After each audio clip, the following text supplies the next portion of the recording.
Bonjour. Dans cette vidéo, on va voir le cours de détection de contours. C'est la suite du cours précédent. Donc, pour introduction, pour détecter un objet dans une scène, la recherche de caractéristiques dans une image est nécessaire. D'abord, c'est quoi le contour? Le contour, c'est l'objet dans une image. C'est détecter les objets dans une image. Par exemple, dans cette image, il y a une fille. Donc, il faut détecter cette fille. Donc, pour détecter, il faut détecter le contour. Ça, c'est le contour. Pour séparer l'objet avec l'arrière-plan. Donc, plusieurs types de caractéristiques existent dans la recherche. Contour, squelette, région, etc.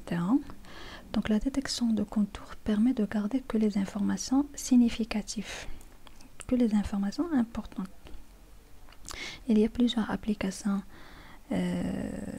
qui utilisent les contours pour résoudre des problèmes. Donc, il y a la reconnaissance des formes, classification des scènes, compression, etc. Pour la reconnaissance des objets, il faut détecter l'objet afin de reconnaître. Classification des scènes, compression, etc. Donc, d'abord, c'est quoi un contour? Un contour, c'est une rupture d'intensité dans l'image suivant une direction donnée. C'est ça la définition. Donc, c'est la frontière entre deux objets dans une image. Donc, ça, c'est l'image. La frontière, c'est ça, qui sépare l'objet avec l'arrière-plan. Donc, le contour, c'est toute discontinuité n'est pas nécessairement située à la frontière entre deux objets. Donc, pour détecter le contour, il y a des techniques pour le faire. Donc, une technique, d'abord la détection de contour, c'est une technique de réduction d'informations dans des images. Donc, c'est une technique qui consiste à transformer l'image en un ensemble de coupes, pas forcément fermées, formant les frontières significatives de l'image. Il existe des images, la détection de leurs contours ne sont pas encore résolues. Il y a des images, il y a plusieurs problématiques dans la détection des contours qui ne sont pas encore résolues. Donc, il y a plusieurs problématiques pour les gens qui intéressent sur la recherche sur les contours, la détection des contours. Donc, il existe plusieurs méthodes de détection de contours. Deux méthodes, approximation de gradient ou bien approximation de Laplacien. Pour l'approximation de gradient, c'est très simple. Le principe de cette approximation, c'est calculer d'abord le gradient de l'image, c'est la dérivée de f par rapport à x et par rapport à y, la dérivée des intensités dans les deux directions orthogonales. Calculer, ça veut dire par rapport à x et par rapport à y, calculer le module du gradient, ça veut dire par exemple la dérivée par rapport à x au carré et plus la dérivée par rapport à y au carré et la racine de tout ça. Donc, il s'agit ensuite d'effectuer une sélection de contours, ça veut dire la détection des contours.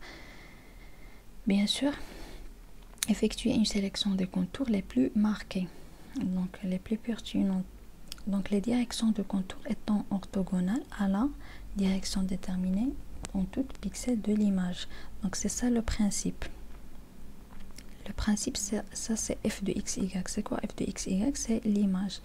Par exemple, ça c'est l'image, ça c'est f de 0, 0, f de 0, 1, f de 1, f de 0, 2, etc.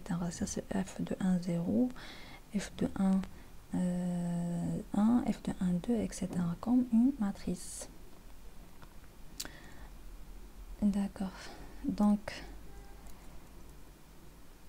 et puis on calcule la dérivée par rapport à x et la dérivée par rapport à y, la dérivée de l'intensité. Puis on calcule le module et on choisit un seuil. Si ce module est inférieur à ce seuil, il prend la valeur 1. Si il est supérieur, il prend la valeur il prend la valeur 1. Sinon, si ce module supérieur à ce seuil, il prend la valeur 1, sinon il prend la valeur 0. Pour obtenir un contour, c'est une image noir-blanc. L'opérateur gradient, ces opérateurs sont à considérer comme des filtres qui vont être corrélés à l'image. Donc les filtres sont, il y a deux méthodes, soit fonction analytique, soit et des masques bidimensionnels, ça veut dire une masque de deux éléments. Dans les deux filtrages, il passe sur deux étapes, filtrage suivant les lignes de l'image et filtrage suivant les colonnes. Donc pour les deux méthodes, il y a soit calculer le gradient par les masques ou bien approximation de base. Pour les masques, c'est pour chaque opérateur, deux masques sont utilisés de façon à déterminer le gradient de l'image dans deux directions orthogonales. Donc pour l'approximation de base, on calcule la dérivée. Pour les opérateurs, utiliser les masques. Il y a deux masques utilisés, -1, 1 et -1, 1. Donc pour le premier masque, c'est l'image. On applique sur cette image cette masque. Donc ce masque, on a ça, c'est l'axe MN. Donc ça c'est HMN, donc H de 0, 0 c'est -1 et H de 1, 0 c'est 1. Donc on applique ce formule à l'image. Sigma de n est égal à 0 jusqu'à 1, sigma de n est égal à 0 jusqu'à 1, de H de Mn, F de n plus I, ça, F c'est l'image, c'est l'intensité, N de n plus J, et on obtient F de I plus 1 J moins F de IJ. Pour l'autre masque, c'est la même chose. C'est H de 0, 0, c'est 1. Et H de 0, moins 1, c'est moins 1. Et ça, c'est l'image. H de 0, moins 1, c'est moins 1. Et H de 0, 0, c'est 1. Donc, on applique la même formule. On obtient F de IJ moins F de IJ moins 1. Et c'est ça le résultat. Donc, on applique sur cette image ce masque. Et on obtient le contour vertical. On applique l'autre masque sur la même image et on obtient le contour horizontal et on calcule le module pour obtenir le module. C'est l'image avec contour. Donc il y a d'autres masques comme le masque de Robert qui contient 4 éléments. On applique la même chose. H de moins 1, 0 c'est 1. Et H de 0 moins 1 c'est H de 0 moins 1 c'est moins 1 et H de moins 1 0 c'est 1. Et ça c'est l'image, on applique cette masque sur cette image et on applique la même formule, on obtient ce résultat. On obtient ce résultat, donc l'image initiale c'est ça. L'image initiale c'est ça, on applique ce masque et pour l'horizontal et ce masque pour vertical et on calcule le module et voilà le résultat. Ça c'est le module. Donc il y a plusieurs problématiques pour les opérateurs de gradient.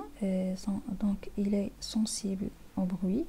C'est pour ça il propose d'autres masques pour résoudre ce problème. Il y a d'autres masques ont ainsi été proposés afin de rendre la détection au contour via le gradient moins sensible au bruit.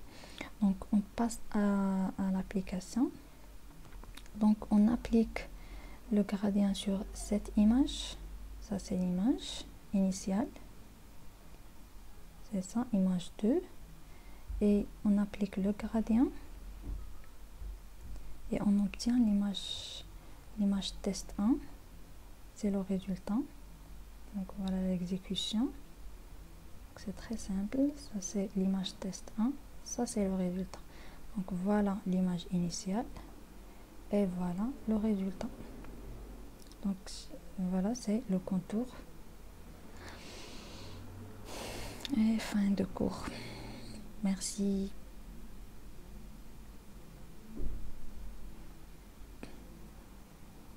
Merci.